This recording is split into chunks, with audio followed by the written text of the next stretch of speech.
Hey everybody, I'm so excited to be here today. I am here in Atlanta, Georgia with the one and only John Henley. Yes, here I John, am. tell us Hi about this everyone. business. Yeah, it's good to be here with you, Leo. So we're here at Furniture Liquidators of Georgia. Recently purchased this business. We're here in Mableton, Georgia, a city within Atlanta. Great, thriving area, and yeah, we buy and sell used hotel furniture. We install it, we take it out, we bring it here, we retail it to the public, we sell it to other hotels. Multiple streams of income, very busy business, and we're just thrilled to be here in this business now through Leo's mentorship. We were able to buy it, and really excited to tell everyone about that today. So, tell us about what people are dying to know is the specs of the business. The revenue, how much revenue Right. was this doing when at the time you bought it. What was the purchase price Sure. and the seller discretionary earnings? Absolutely. Yeah. So purchase price was 2.1 million, about $4 million to $5 million a year in annual revenue, with an SDE somewhere around $700,000. So looking forward to making that a reality, over the next year and seeing what we can make this business do. It's only up from here. Wow, 700,000 plus. That's a dream. We're going to unpack it in a little bit. All right, great. Yeah, let's go check out the inventory and the warehouse. So, okay, so we're inside of this massive warehouse. I had Yes. no idea from where, we drove in how big it's going to be. So tell us what happens here, John. Right, so we're in the warehouse, 93,000 square feet. It is both a storage facility for incoming furniture that we're liquidating off of hotel sites, but it's also a retail space. So we do have foot traffic from the local community that comes in. Maybe they're just looking for an occasional chair, or they're looking for an entire house worth of furniture. We can support whatever those needs are. So that's kind of the flow. It can be a hotelier that walks in and wants furniture for his hotel. It can be an individual that's just looking for a single piece. So can we go see some of the stuff Yeah, here? let's do it. Yeah, Let's walk around. so he'll follow us around. Okay, so Absolutely. so you get here. What is that? When I think of a hotel, I think Yep. mostly the suites, right? Of course. So, but there's also common areas, right? Right. So what you have here is it's a little bit of everything. You Yeah, got sure. We have furniture from guest rooms. We can have and the inventory is constantly changing. What you see today, may not be here in 30 days. because it got sold, it gets because removed, sold. and something else Exactly. comes in. Right. Yep. Do you have So- a person that handles the movement of the inventory? Yes, our warehouse manager handles a lot of the flow of the inventory coming in and out of the warehouse. She's constantly looking for other resources. So if we're not liquidating a hotel, she has other resources that she's looking for that may be looking to sell a allotment of furniture. How do you track it? How do you track? Do you use when the lot comes in? How do you know where it's at in the process? Right. That's Courtney's job, is to keep up with what's coming in and what's going out. Wow. We don't really inventory every single piece. We sort of just place a value on the lot? the lot of furniture. So It's- people buy hoteliers, usually, Right. or property owners buy in bulk. Yes, always. Yeah. Always. So Yep, they're about yep. 10.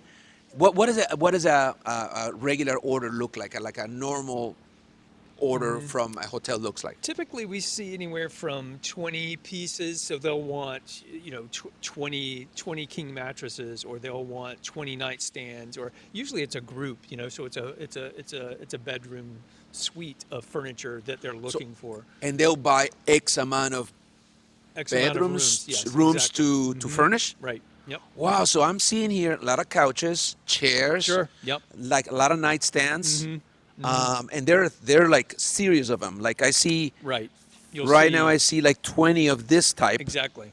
And this exactly so it's themes and the colors because that's Right. what we would expect in a hotel, right? Right. Yes. Um, And the interesting thing is, when a hotel is ready to remodel, replenish their furniture, it's kind of dated.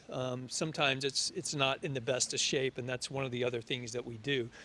We have a crew of employees here in the warehouse that will touch up the furniture and make it look, renew it. Make it take care of the scratches. Upholstered or not We necessarily? don't do upholstery, but we will, clean the fabric, before it goes out. The prices are amazing. $20. Right. So is this retail pricing if somebody walks in? Yes.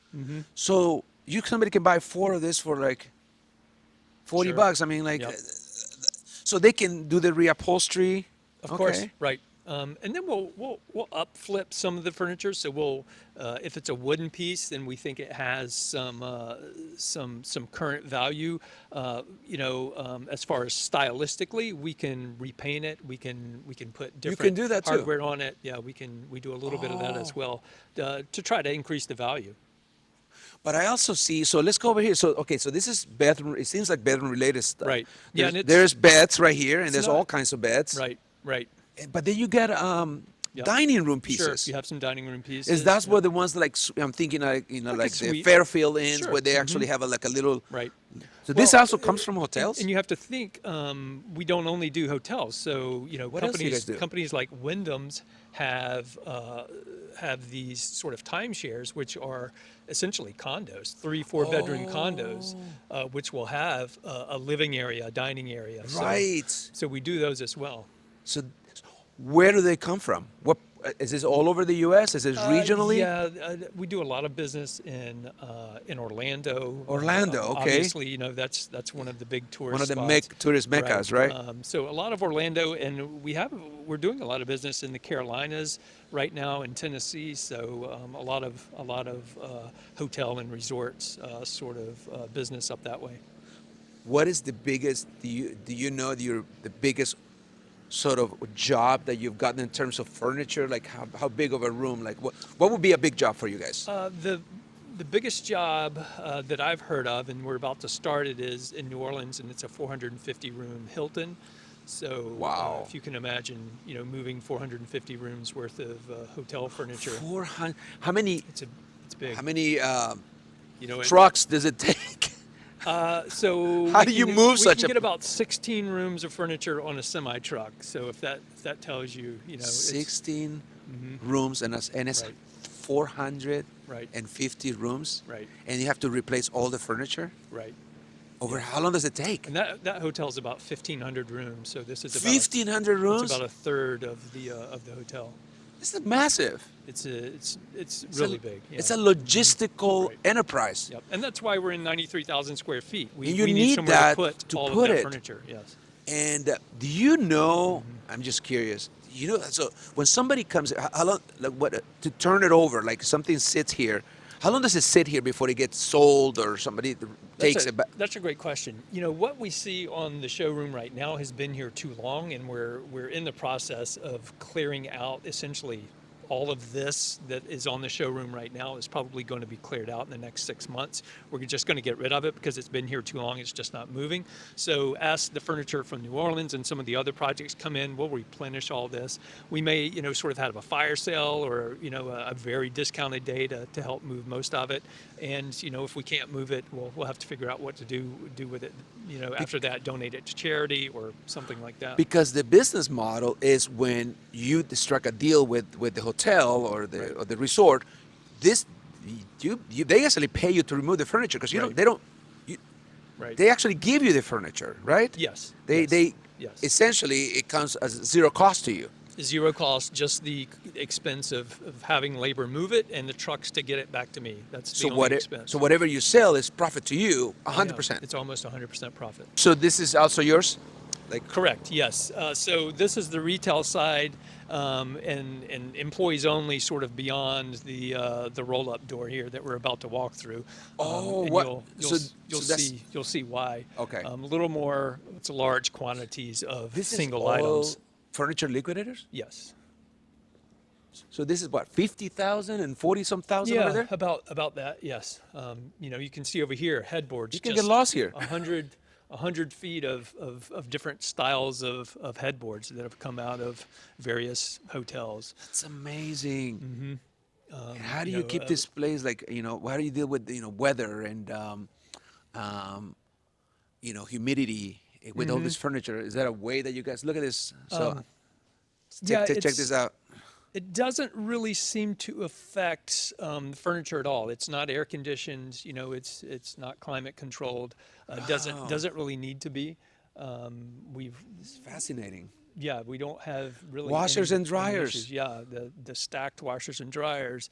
And I'll walk you back here and show you what we do with mattresses. So, if we have a need for a certain size mattress, we have a machine back here where we can cut down mattresses and make them a specific size. What? So if we don't have them in inventory, and someone needs, say we have 100 king mattresses in inventory, but someone needs 30 queens, we can cut those kings down to queen size to make them You have a machine that actually useful. transforms beds? Right.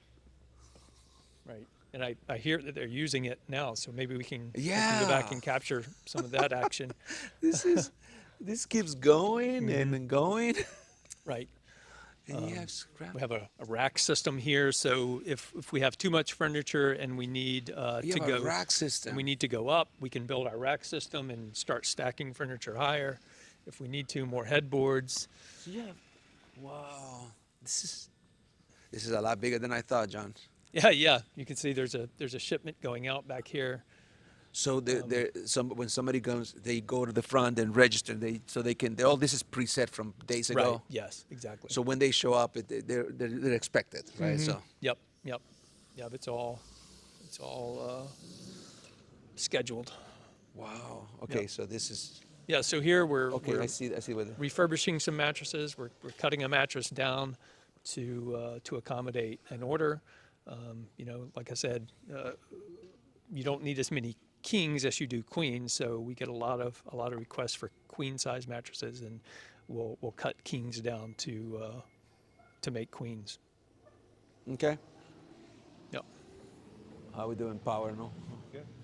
All right. So let's head back to the front where we started. Then we can continue the interview. All right, John. Well, thank you so much for the tour. This is amazing. I have a lot of ideas and questions going in my head, but I'm going to ask you a few questions that I already had ready. Certainly. So what made you start looking into buying a business? My career had been in hospitality, so I had been a manager in hotels and managing, divisions and multi-unit properties in the hotel industry.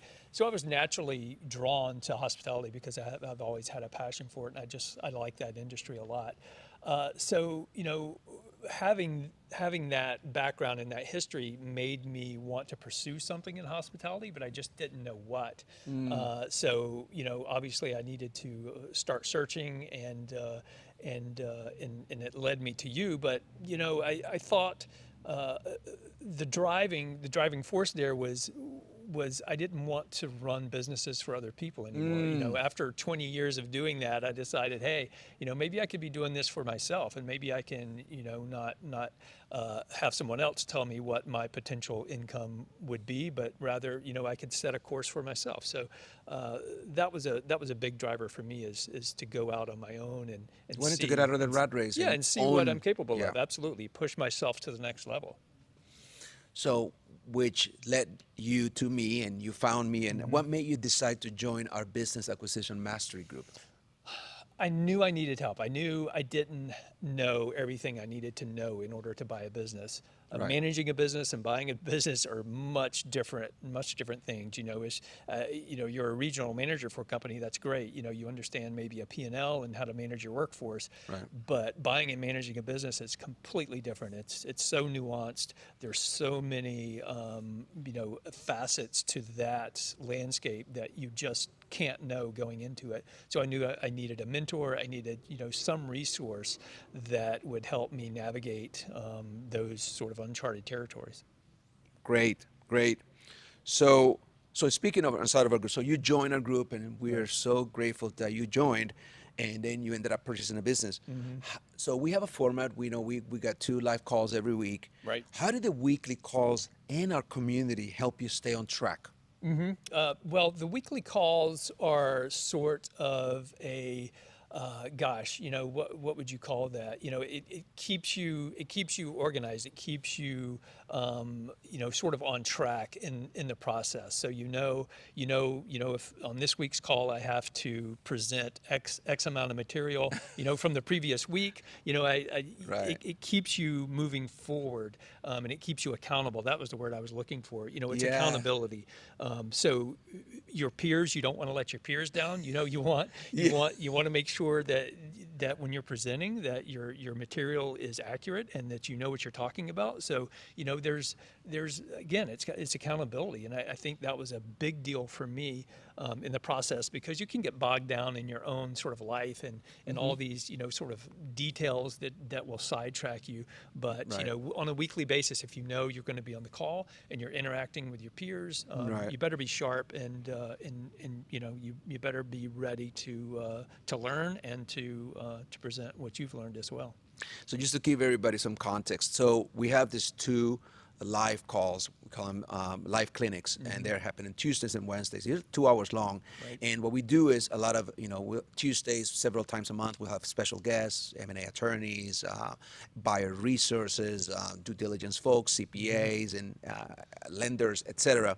And we do live analysis. And so when John got to the point that he got the green light, we felt this deal was great, and it was about the time to make an offer. Well, that's just the beginning of the journey. Right. We make an offer. The offer gets sometimes accepted on the first try. Maybe you have to go back and counter on the LOI. We went back and forth, and then the race is on to close. And there were so many things that John was working through every week, as in make sure that the getting assembling and keeping on track on the due diligence team, the due diligence Yes. CPA, that Right. we had a great one that worked with you. And then we had to find the M&A attorney, and they had to pair up with the lender. We had to pre-approve the deal before we pre-approved the deal. Right. So we had to underwrite inside ourselves, and we started moving along the needle, moving the deal. So those calls, John will show up with progress, right? What's going on with due diligence? What's going on with the lease? What's going on with this? What's going on with that? How are we doing with the contingencies? How is the loan moving along? And you did very well, and every week you delivered. And I think that's what set you apart, is you set this goal and we helped you, but you were the quarterback. And you excelled at it, and I think it works both ways, and we sharpened each other. So kudos to you. You said something too that I want to touch on as well. When you have these special guests coming in, and you ask about what drove me to want to join BAM. When you're out there on the internet and you're looking and you're seeing these figures, that are maybe on a podcast, or maybe they're, they have their own content, and you're like, wow, that person's really sharp, and I get some value from seeing their content. But as part of the group, and when you have these special guests on, that's a Q&A opportunity where I can actually interact with these people that you see in the space, that are experts in this space that we're in. And wow, what an opportunity to be able to interact with these people and develop a relationship. And then, Yes. after that, after you've interacted with them, maybe you can send them an email and they'll respond because you were part of the band group, and they're like, okay, this person Yes. knows what they're talking about. They have a great mentor. I'm not wasting my time dealing with this person because I know that they're part of a group that is successful and is very focused. So that is a huge value as well. Thank you, and I'm glad you brought that up. And I think that something that always gets missed is it's not just me being a coach in a group. It's the community that we build. We're now over 140 members, but also 25 plus lenders, 15 plus law firms, all M&A firms, escrow companies, due diligence experts, people who help you get out, roll over business equity from a ROPS, and Right. ancillary people that John got to know along the journey, who reached out, befriended, because people do business with people they know, like, and trust. they do. And you started developing, and that's how you close a deal. You don't just call an SBA lender out of the blue, and who are you and why should they care? But you were part of a community, and that's what made it happen. Right. So speaking of which, Yes. what tools or frameworks help you the most inside of our group? Everyone knows the deal analyzer, and that's Deal where analyzer. that's where the rubber meets the road. For me, that it was very eye-opening because of how detailed it is and the amount of information I could pull Yeah. from inputting my data into that tool, and then manipulating it to see what works, what doesn't work, Yeah. where the red flags are. What do I need to focus on? What do I need to go back to my seller and ask more questions about? Because according to the analyzer, something's not making sense here. So for me, that was the greatest asset. I would say from a tool perspective. The deal analyzer, that's over 100 formulas, and you're right, we were able to figure out how the deal structure was going to be. And awesome. All right, moving on. So here we are.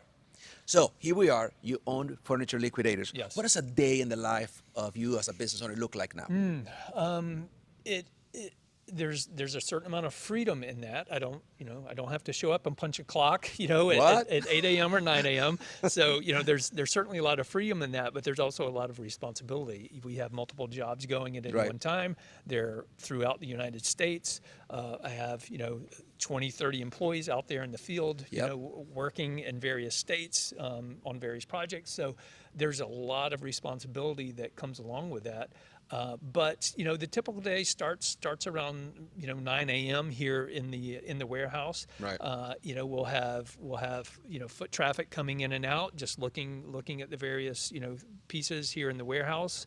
I'm interacting with managers out in the field, trying to get updates on what's going on and what do we need to focus on. Looking at financials, where are we financially?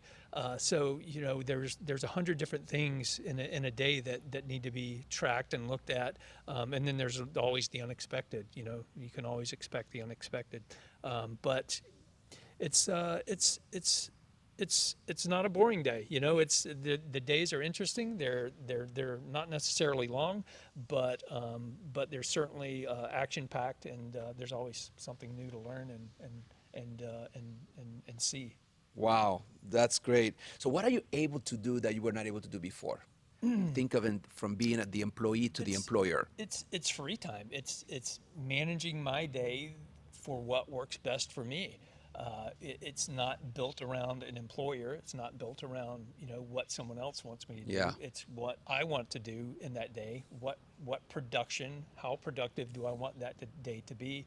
And it could start at 9 a.m. and go till noon, and maybe I take a few hours off and do some personal things I want to do, and then maybe it picks back up at 2 and I go till 6 or 8 or whatever it demands.